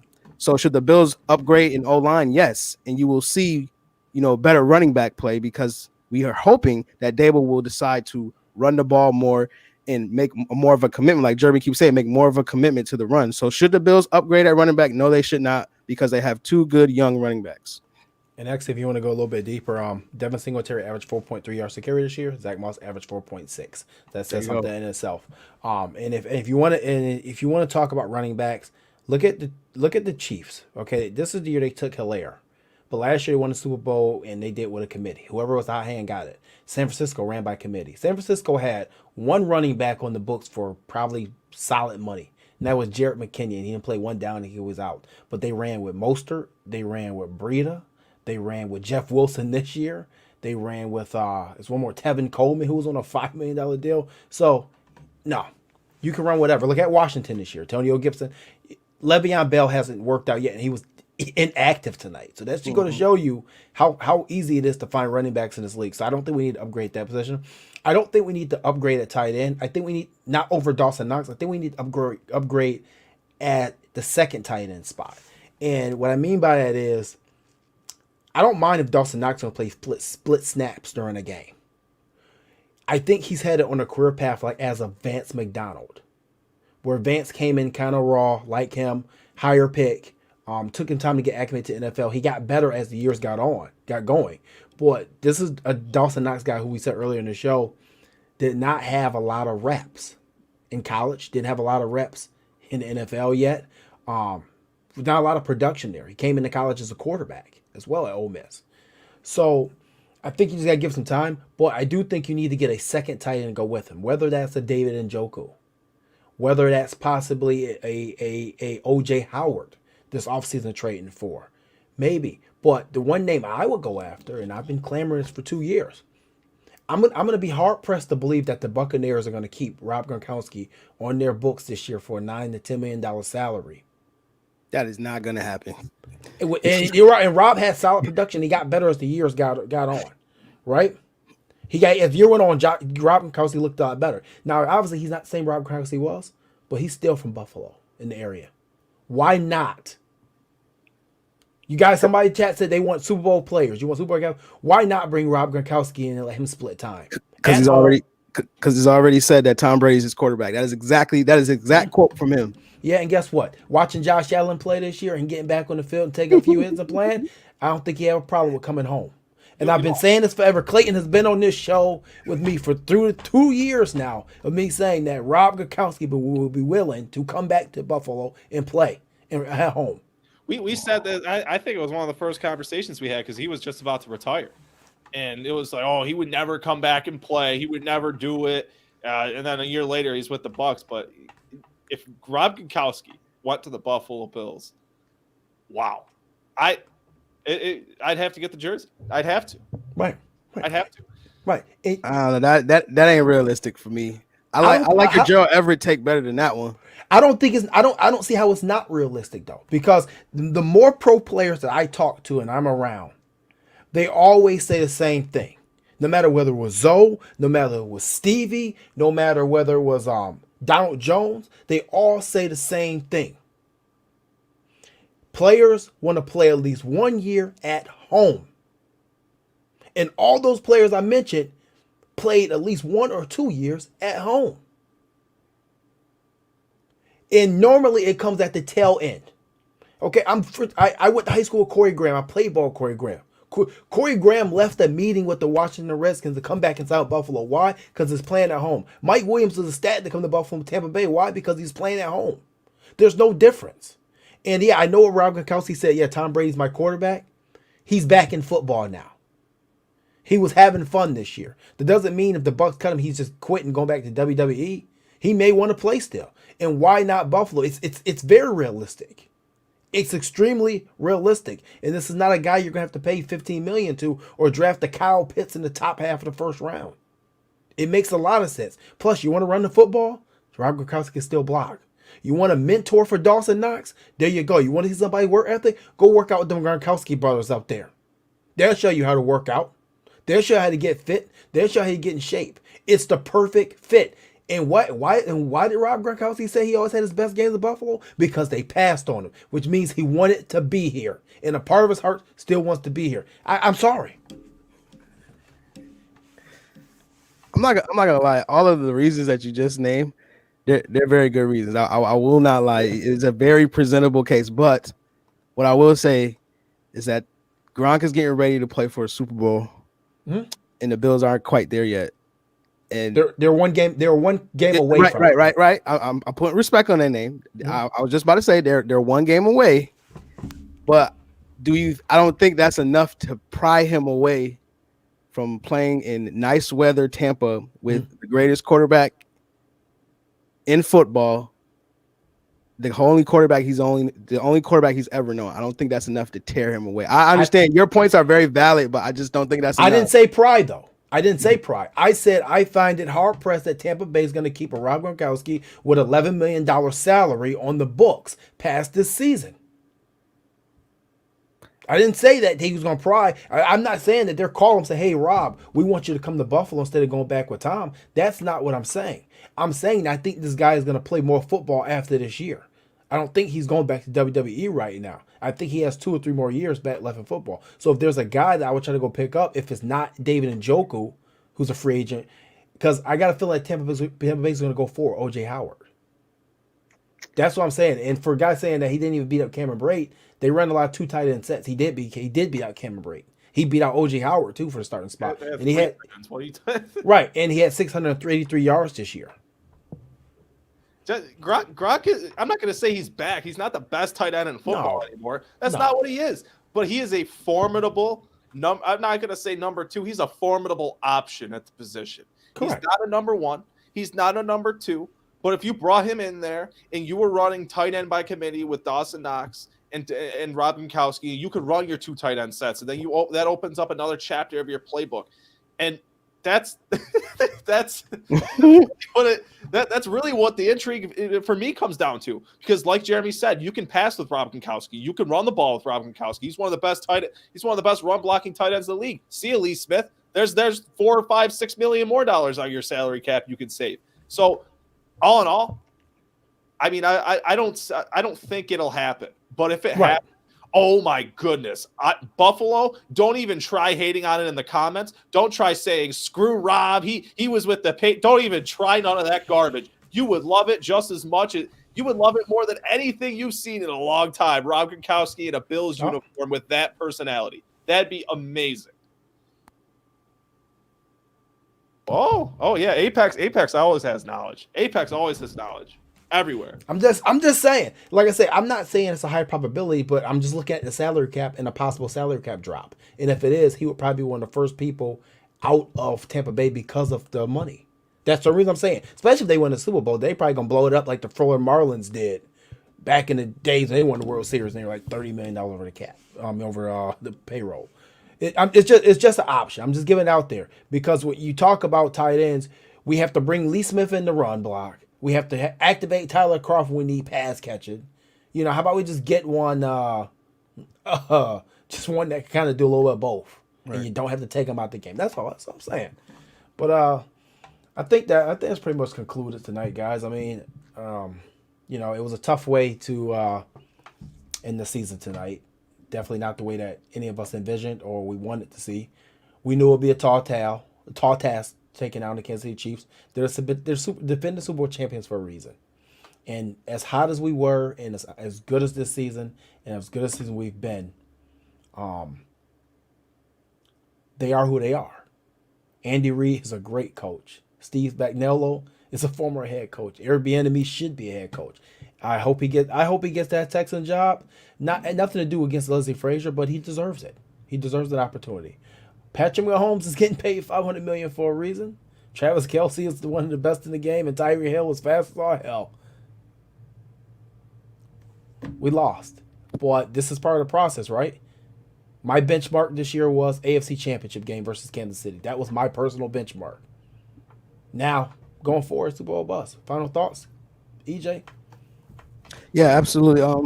Bills Mafia has nothing to hang their heads about today. I mean, they should be very proud of their team. They had a great season. This was a great season despite, COVID and them persevering. Like I always said that I hated this season because I wish Bills Mafia could have enjoyed it a little bit more. But yeah, they ran up against, the Super Bowl champions. I mean, Patrick Mahomes, Travis Kelce, Tyreek Hill, all these guys, all these all pros that they have on their team. It's just tough. But like you said, Jeremy, they know they have a benchmark now. They know what they need to do, to get better. You know what I mean? And I think, this, resurgence of Josh's, I'm not gonna say resurgence of his career, but this improvement in his game, it definitely was a sight to see, and I love to see it. So I'm anxious to see what I'm going to see from him going forward in the years to come. But Bills Mafia should definitely be excited for the future of their team. A lot of people, there's some weird feelings out there for a lot of people, and I have no one to tell anybody how to feel. I'm no one to say that you shouldn't be upset, you shouldn't be disappointed, you shouldn't feel like the Bills shouldn't be moving on next week.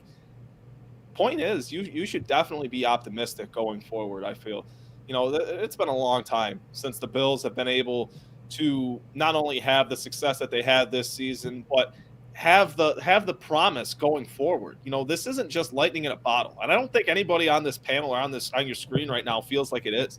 This isn't going to be the last AFC championship you find us talking about. I don't think it will be. I don't think it's going to be. The story is nearly finished, especially for Josh Allen. For this team, I think, this is kind of one of those games that you have to look back on, like how we look back on Houston.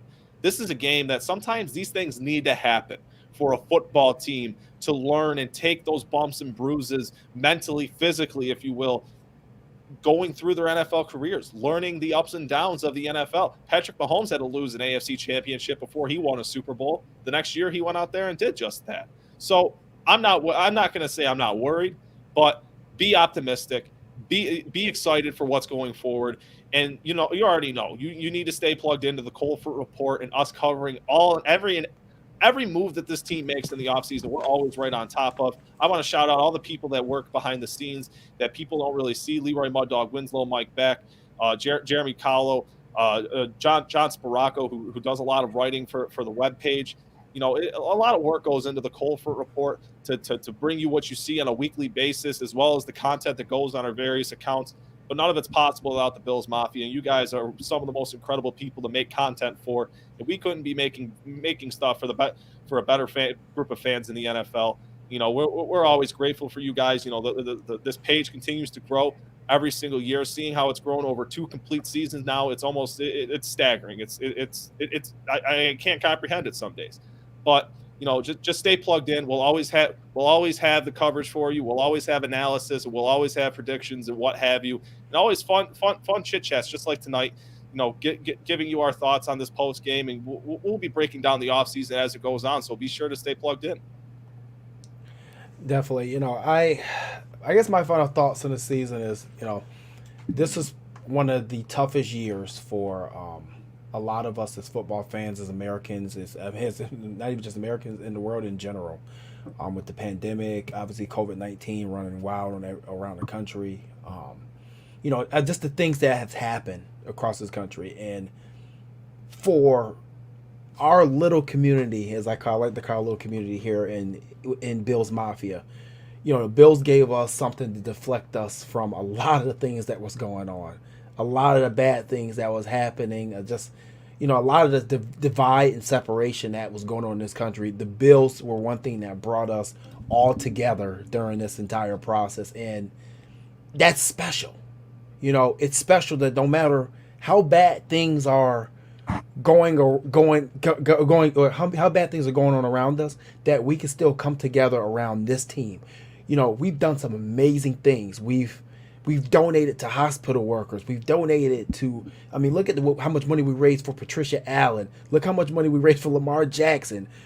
We've raised over $2 million as a community this year in times where people were not working. People lost their jobs. People lost their business. People lost their homes. And this team, the one team, was one game from going to the Super Bowl. You know, and that's something that can't be overlooked. That's something that, you know, all fan bases didn't experience this. You know, all fan bases didn't have this to deflect. And, I mean, shout out to Sean McDermott and company for finding that bridge and kind of wedging that gap that over the years from the Super Bowl years kind of spread between the fan base and the team. And now the team is involved in the community. And the fan base is involved in the community, and we have, you know, the musical group, the Griselda guys, you know, coming form with the team. It's everything's coming together and gelling at the absolute perfect time, just because of what's going on around us. So, as I said a long time ago, before we even played this game tonight, stepped on this field, before we even played one game in the playoffs, enjoy it, enjoy this. It's been so long, and everything inside of me tells me this team is going to be back. Everything inside of me tells me that we're not done. This team is resilient. This fan base is resilient. And we never give up, and we always fight back. And I think next year, we may be donning the Super Bowl ring. We may be in the Super Bowl. But guess what? If we're not, we got each other to lean on, and I think that's the most important part of this entire season. This entire 13-3 season has been the fact that we've stuck together as a community, and we've stuck together as a fan base, and we are second to none, and I wholeheartedly believe that we're second to none. And God bless you, God bless your families, and hopefully stay safe, because as the season ends, we get back to our real life. And who knows what everybody has going on. But whatever it is, I hope that you can find something else now. And maybe the potential of next year to get you through that moment and get you through that time. But all I know is I've had a hell of a season doing this with everybody. I've had a hell of a season talking to all of you, whether you agree with me or disagree with me. Thank you. I appreciate your support, because you don't have to be here. You don't have to tune in. You don't have to share anything from our page, but you do. And for that, I appreciate that. You know, so I mean, guys, it was a great year. I want to thank, like I said, everybody that was on this air this year. You know, even to our writers, Dennis Turton and you said Mud Dog, James Mallory, Greg Boucher, the guys joining. EJ just joined with them. I'm so glad to have him with us. Fred Kilmartin does a lot of things. It's just so many people, and if I missed you, I'm really sorry. It's not on purpose. There's so many of us now, and all the future people are going to be joining. You know, we consider ourselves to try to be like a family over here as well. And to all the other podcasters that sit up here and do this and don't get a paid a dime, kudos to you. And I wish that safe and well wishes to all. But season is over, guys. You know, we'll see who crowns the champion. Then it's draft time and free agency, and we'll have a lot of content coming out. So once again, from all of us here at Cold Front Report, thank you guys. We appreciate you, and as always, go Bills.